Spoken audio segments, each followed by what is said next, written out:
चिड़िया का भाई एक बहुत बड़े शहर में रहता। एक दिन वो अपनी गरीब बहन रानो के घर वॉशिंग मशीन लेकर आता है। गुड़िया कुकू तो बहुत खुश होते हैं।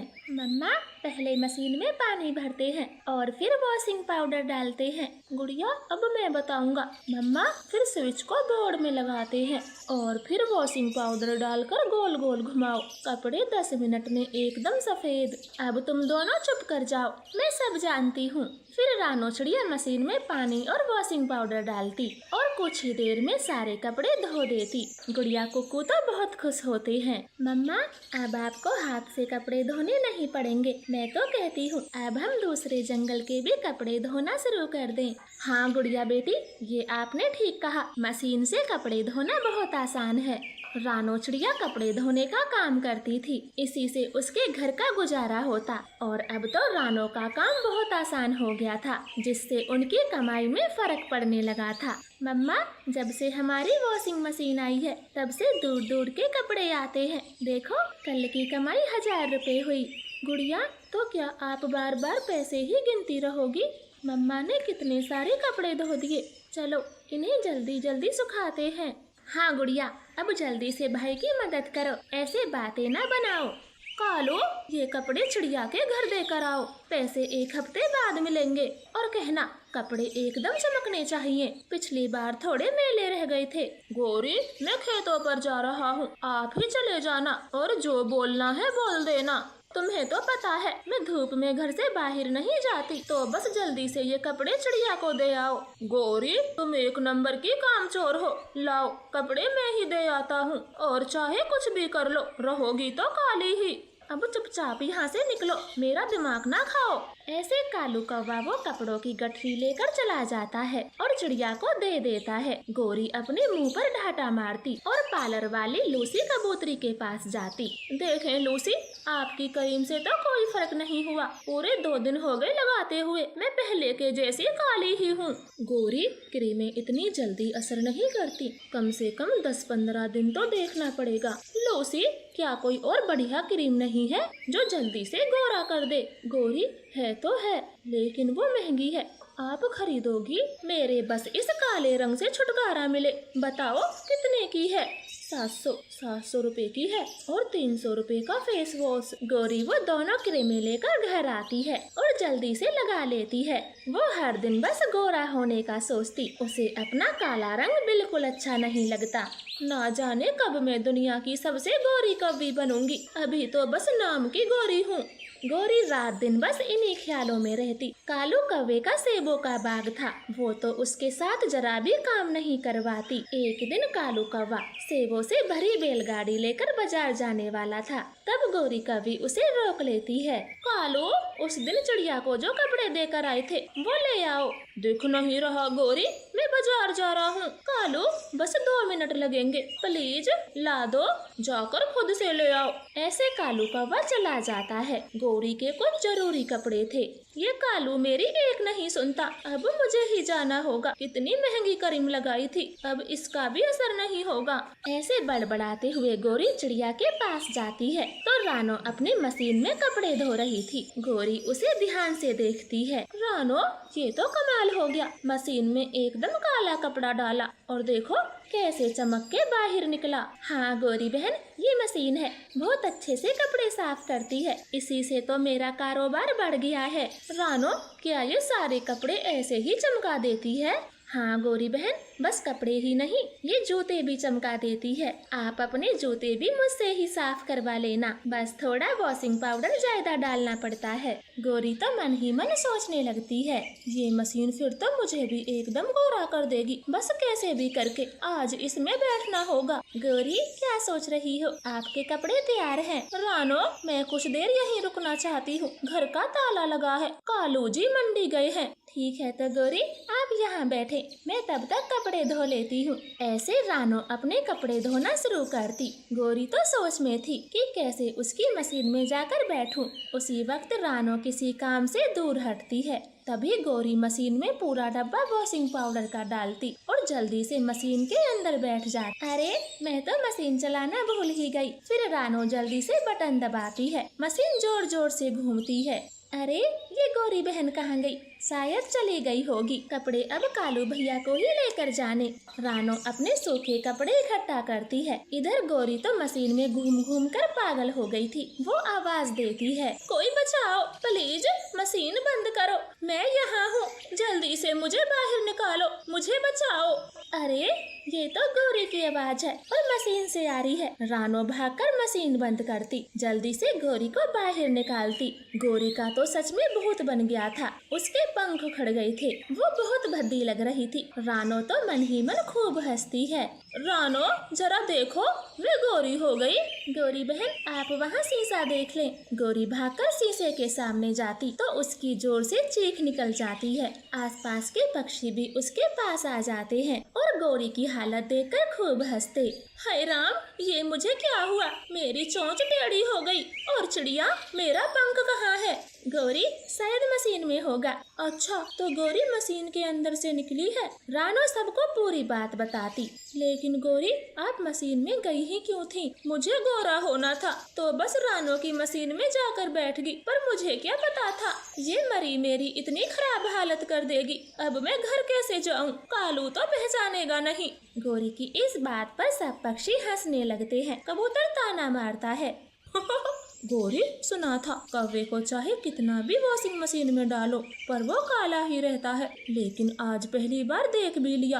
कबूतर अपनी गंदी जबान बंद रखो। चिड़िया बहन मैं जाती हूँ। ऐसे सभी पक्षी गौरी का मजाक बनाते हैं और खूब हंसते हैं। आपका धन्यवाद। आज बड़ी खुशी का माहौल था। तोता, कबूतर, चिड़िया सब सज धज कर कालू दूल्हे के साथ उसकी बारात में आए थे। चलो गौरी बेटी, बारात तेरा इंतजार कर रही है, अब जल्दी चल। माँ मुझे बहुत डर लग रहा है, कहीं कुछ गड़बड़ ना हो जाए।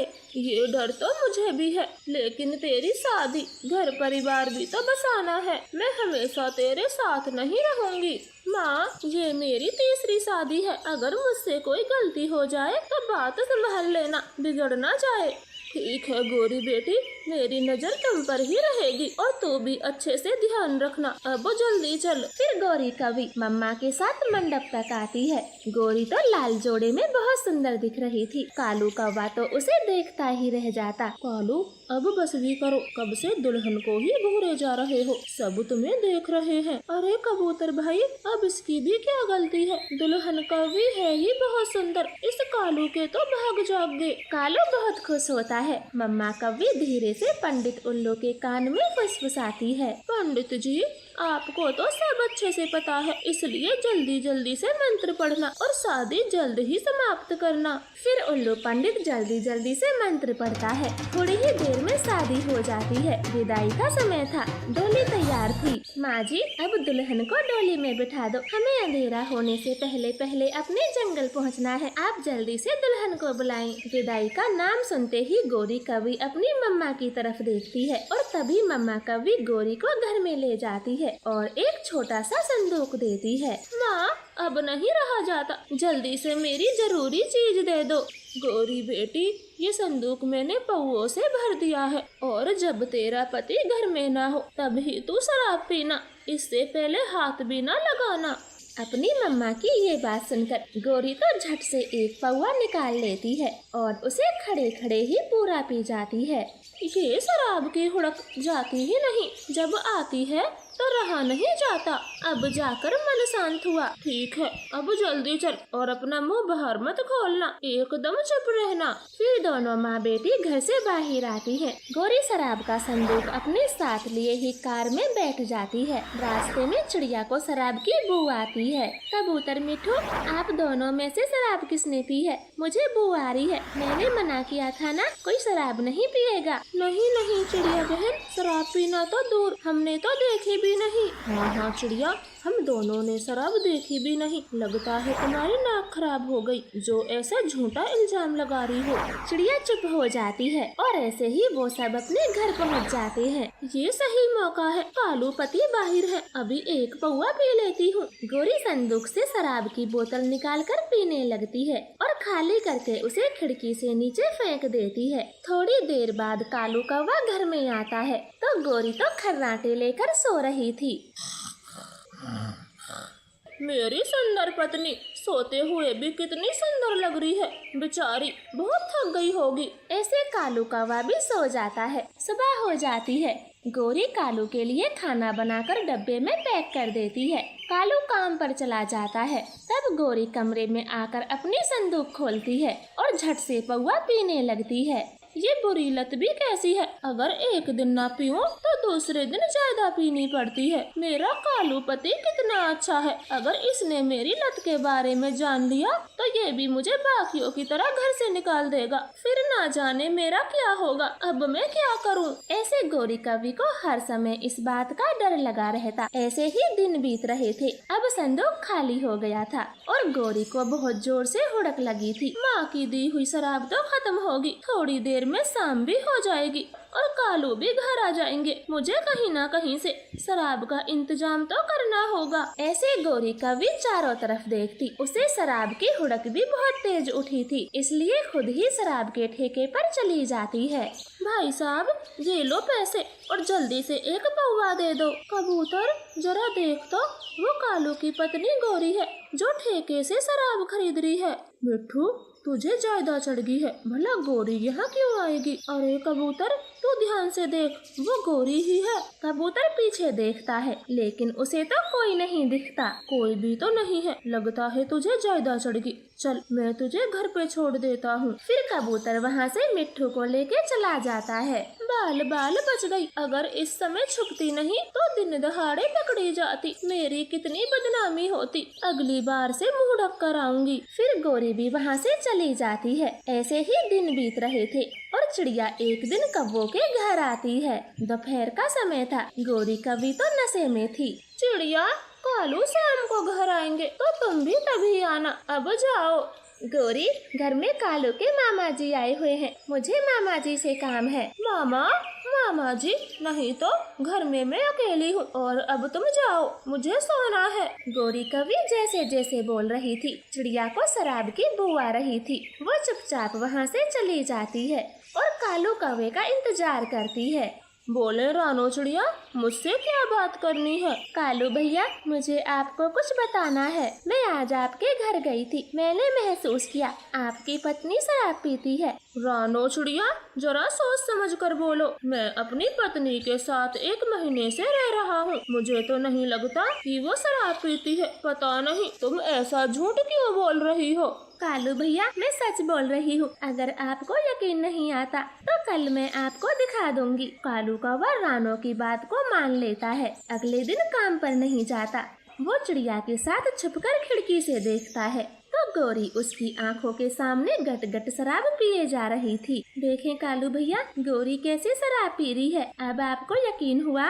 मैं एक शराबी पत्नी के साथ नहीं रह सकता। अगर ये बात जंगल में फैली तो मेरा मजाक बनेगा। मैं अभी इस गोरी को घर से बाहर निकालता हूँ। ऐसे गुस्से में बोलकर कालू कौवा घर आता है और गोरी को धक्के मार के घर से बाहर कर देता है। आसपास के पड़ोसी पक्षी देख रहे थे। मैं आज तक खुश होता रहा, मेरी पत्नी शांत स्वभाव की है, लेकिन चुप रहने का सच ये शराब है। अब निकलो मेरे घर से। कालू पति जी, मैं मजबूर हूँ, इसमें मेरी कोई गलती नहीं। ये बुरी लत मुझे बचपन से लग गई। मैं आपसे बहुत प्यार करती हूँ, प्लीज मुझे घर से ना निकालो। गोरी रो रो कर कालू से माफी मांग रही थी। चिड़िया को गोरी पर बहुत दया आती है। कालू भैया, गोरी की इस बुरी आदत को हम सब मिलकर छुड़ाएंगे। देखें ये आपको कितना पसंद करती है। चाहे जैसी भी हो, अब है तो आपकी धर्म पत्नी ही, और इसका ध्यान रखना अब आपकी जिम्मेदारी है। हाँ कालू कौवे, हम पति भी तो शराब पीते हैं, पत्नी तो हमें कभी छोड़ने की बात नहीं करती, फिर ये नाइंसाफी क्यों? कालू कौवे को समझ आ गया था। वो गोरी कवि को अपना लेता है और गोरी की शराब छुड़ाने में मदद करता है, उसका इलाज करवाता है। गोरी भी शराब न पीने की ठान लेती है और धीरे धीरे उसकी ये आदत भी छूट जाती है और वो सुखी जीवन जीते हैं। आपका धन्यवाद। जंगल में 2 दिनों से लगातार तेज बारिश हो रही थी। कौवों के घर में तो खाने के लिए एक दाना तक नहीं था। वो मांगने को भी किसी के घर नहीं जा सकते थे, क्योंकि सबसे लड़ाई झगड़ा जो करके बैठे थे। कालू, पूरे 2 दिन हो गए मैंने कुछ नहीं खाया, अब तो कहीं से दाना ले ही आए। हमारा बेटा जग्गू भी कल से भूखा है, देखें घोंसले में कैसे चुपचाप पड़ा है। मैं इस बारिश में कहाँ जाऊँ, मुझे कुछ नहीं पता, तो किसी से थोड़ा भोजन मांग ही लाएं। बेटे की भूख का सवाल है। चिड़िया, कबूतर, तोता सबसे तो लड़ाई कर रखी है, हमें कोई दाना नहीं देगा। कालू, हम दोनों घर से बाहर चलते हैं, कुछ तो खाने को मिल ही जाएगा। ऐसे बातें कर गोरी कालू भरी बारिश में घर से निकल जाते हैं। जंगल से थोड़ी दूर कबूतर चाचा का फलों का बाग था। कालू, इस समय चाचा कबूतर अपने घर में बैठा होगा, तुम जल्दी से ये टोकरी फलों से भर लाओ।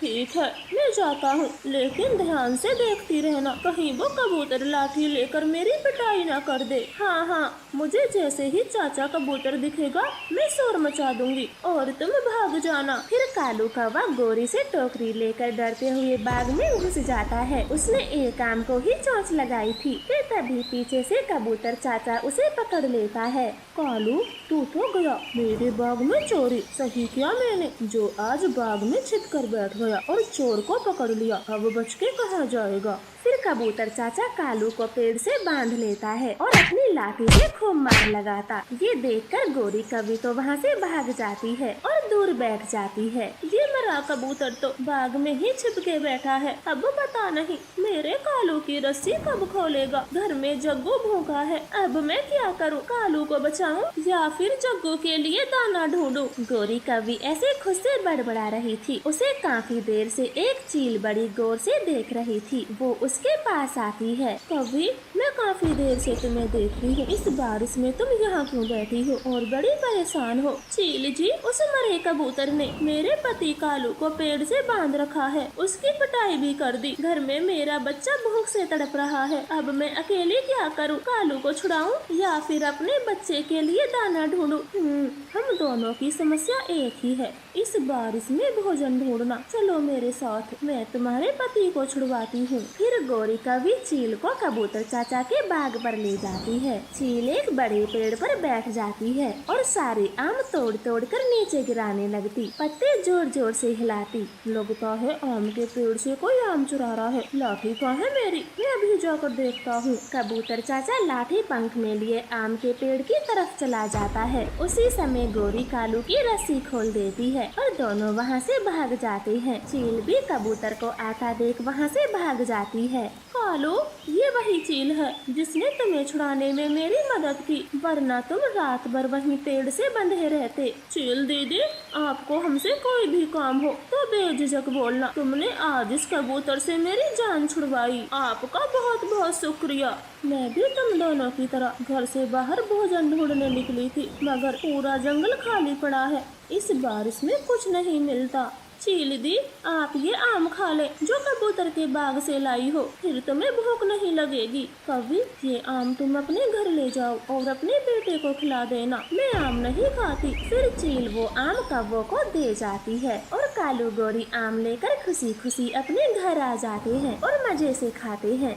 सच सच में कालू, वो चील कितनी अच्छी थी, हमारे लिए आम भी लेकर आई और तुम्हें उस कबूतर से आजाद भी कराया। हाँ, अच्छी तो थी, मगर बेचारी भूखी थी, क्योंकि ऐसे मौसम में शिकार ढूंढना बहुत मुश्किल होता है। कालू, चील ने हमारी कितनी मदद की, मैं सोच रही हूँ हमें भी चील के लिए कुछ करना चाहिए। हाँ गोरी, आगे भी हम चील से मदद ले सकते हैं। छोटी चिड़िया के 2 बच्चे हैं, एक को चील को दे आते हैं, वो बच्चों का मांस खाकर बहुत खुश होगी। फिर वो दोनों चिड़िया के बच्चों को उठाने की योजना बनाते हैं और चिड़िया के घर में नजर रखते हैं। मम्मा, मुझे जाना है और देखना है हमारे जंगल का तालाब कितना भर गया। नहीं नहीं कुकू, मैं आपको इस बारिश में कहीं नहीं जाने दूंगी, एक बार मना किया ना, चुप करके बैठ जाओ। लेकिन मम्मा, मुझे जामुन भी खाने हैं, तालाब के पास वाले पेड़ पर जामुन लगे होंगे, आपने ही तो कहा था। हाँ, मैंने बोला था बारिश में जामुन पक जाते हैं, बस एक बार ये बारिश बंद हो जाए फिर मैं ले आऊंगी जामुन, चुप करके घर में बैठो।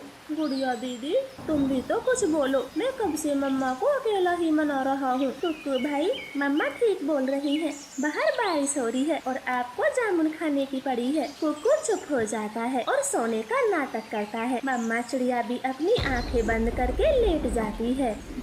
मम्मा और गुड़िया सो गई। मैं अब चला जाता हूँ और थोड़ी देर में ही लौट आऊंगा। कुक्कू बिना आवाज किए घर से निकल जाता है। गोरी कालू तो कुक्कू के पीछे पड़ जाते हैं। यहाँ कितना अच्छा लग रहा है। बारिश में बाहर आकर अगर गुड़िया भी आती तो ये सुंदर नजारा देख पाती। बारिश की बूंदें कैसे तालाब में गिर रही हैं। कालू, देखते क्या हो, चिड़िया का बेटा अकेला बैठा है। उसे जल्दी से जाकर पकड़ो, कहीं भाग ना जाए। फिर कालू कौवा कुक्कू के पास जाता है और एक बोरे में बंद करके चील के पास ले जाता है। मम्मा, गुड़िया, मुझे बचाओ, पता नहीं किसी ने मुझे पकड़ लिया है, मुझे बचाओ। बारिश भी रुक जाती है। मम्मा चिड़िया कुक्कू को घर में ना देखकर घबरा जाती है। वो सीधे जामुन के पेड़ के पास जाती है। गुड़िया बेटी, कुक्कू तो यहाँ भी नहीं है। मम्मा, आप बड़ी झील पर चले, शायद कुक्कू बड़ी झील पर गया होगा। फिर मम्मा बेटी भागी भागी बड़ी झील पर जाती हैं, लेकिन वहाँ भी कुक्कू नहीं था। मम्मा चिड़िया तो खूब रोती है। मम्मा, आप रोए ना, कुक्कू भाई मिल जाएगा, हम उसे हर जगह ढूंढेंगे। इस तरह से वो दोनों माँ बेटी कुक्कू को सब जगह देखती, मगर उन्हें कुक्कू कहीं नहीं मिलता। वो इस बोरे में क्या लाए हो? चील जी, इस बोरे में हम आपका भोजन लाए हैं। चिड़िया का मोटा ताजा बेटा, खाकर आप खुश हो जाएंगी। उनकी ये बातें कुक्कू सुन रहा था। वो बहुत रोता है। काश मैं अपनी माँ की बात मान लेता, अब ये मुझे खा जाएंगे। मम्मा गुड़िया, आप कहाँ हो? मुझे बचा लो। ठीक है, वो एक बार मुझसे पूछ तो लिया होता। मैं मांस नहीं खाती, मैं शाकाहारी हूँ। फिर चील दी, आपने वो आम क्यों नहीं खाए? हमें क्यों दिए? बुरे कव्वो, वो तो मैंने तुम्हारे बच्चों के लिए दिए थे, वरना मैं भी आम खा सकती थी। अब तुम जाओ यहाँ से। जालम कव्वो, किसी का बच्चा चुराने में तुम्हें शर्म नहीं आई? चील की ये बात सुनकर कौवे चले जाते हैं। कुक्कू डरता हुआ बोरे से बाहर आता है। छोटे बच्चे, डरो मत, मैं आपको कोई नुकसान नहीं पहुंचाऊंगी। थोड़ी देर में आपकी माँ आती ही होगी। फिर कुछ देर बाद मम्मा चिड़िया और गुड़िया वहाँ पर पहुँच जाती हैं। कुक्कू को जिंदा देखकर मम्मा की तो जान में जान आती। चील उसे सब कुछ बता देती है। चील दी, आप बहुत अच्छी हो, आपका बहुत बहुत शुक्रिया जो मेरे बच्चे को कोई नुकसान नहीं पहुँचाया। मम्मा, मुझे माफ कर दे, मैंने आपकी बात नहीं मानी और घर से बाहर निकल गया। मैं वादा करता हूँ आज के बाद आपकी सारी बातें मानूंगा, कभी जिद नहीं करूँगा। कुक्कू की ऐसी बातें सुनकर मम्मा और गुड़िया तो बहुत खुश होती हैं और तीनों अपने जंगल वापस आ जाते हैं। आपका धन्यवाद। प्लीज प्यारे दोस्तों, हमारी कहानी को लाइक और चैनल को सब्सक्राइब करें। आपका धन्यवाद।